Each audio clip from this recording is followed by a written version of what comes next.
Hello, Annie. Hello, we're on 6B here, our allotment for the 5th year in running. Every year it's different. It's been very cold, very wet spring and quite cold. Well, So we're only just getting together now, it's a sunny day today, so we're getting on with it and planting stuff and seeing what's coming up. Well, it's summer today, isn't it? Yeah, summer today. But it was winter yesterday. Yeah, that's it. So I've just sorted out some rhubarb because it was getting a bit. It was all wet where the rhubarb was growing, so it wasn't growing very well. So I've weeded that out a bit. Well, you can see how the grass is grown. I mean, this is our kind of a wild garden patch. What have we got here, Annie? Raspberries. Got a few raspberries, thinking they might. Yep. I mean, they show promise, don't they? They show promise. Plum tree. This is the plum tree, but I think I probably should have pruned it a bit more. Or a bit less. There's a snail on it. A snail on there. Yeah, good snail fodder. Not looking so good, is it? Yeah. But still, you never know. You never know what's going to happen. Oh, apple tree's had some blossom on, and the blossom looks like it's setting. So yeah, it does, doesn't it? That's good. We might have more than one apple this year. Bit of a buddleia behind. That's good. Apples always grow. The old standby, the old faithful. This is gooseberry. Gooseberries always grow really well. Got little gooseberries forming already. They're already little gooseberries. forming. Gooseberries. Very good. They're gonna. Don't mention crumble. Good. Don't mention the crumble. Oh my word! What we got here? Mixture of things in here that just probably needs clearing out a bit and starting again. Yeah. There's some foxgloves coming up there, which are always nice pollinators. Something going on, isn't We've got some seeds growing in here, and I've got a little pot of beer for the slugs to go to the beer rather than going into our seeds. We've got some beans and some parsnips and some all sorts of seeds growing in there, but they've been very slow because it's been so cold. These raised beds, when I built them, were my pride and joy, but in fact we haven't found a single use for them, you know, other than to just This is the wildflower sort of flower bit in here, so there's seeds and stuff coming up in here. So this will be foxgloves again, isn't it? That's rosemary. And some rosemary and some sage. Right, the strawberries look all right in the next bed. Strawberries. Strawberries looking okay.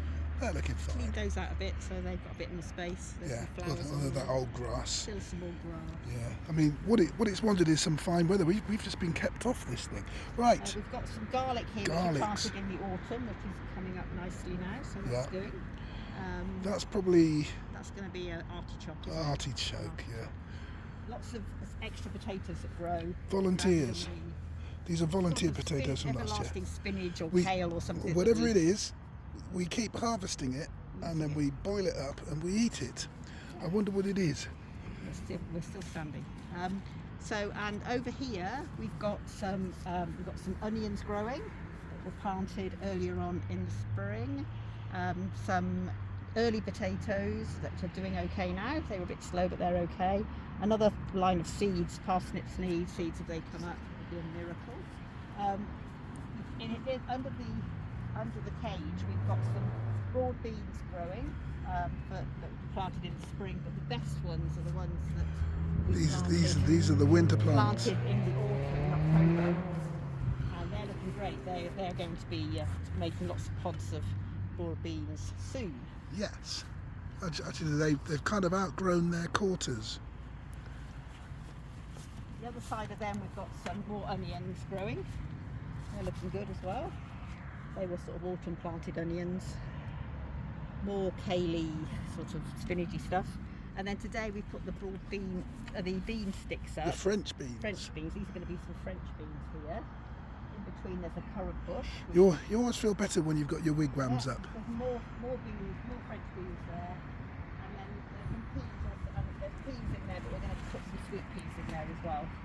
Yeah. The middle plot will be where all these extra potatoes that come up. There'll be things like tomato plants and courgettes and squash and sweet corn, hopefully, if we can get. But we might have to buy those plants, or Keith might give us some.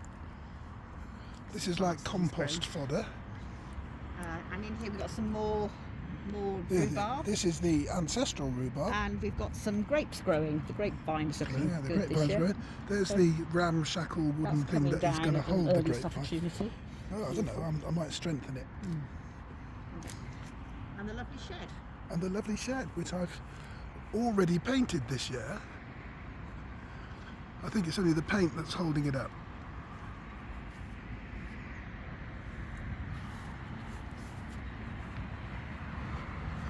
Oh, we seem to be going inside.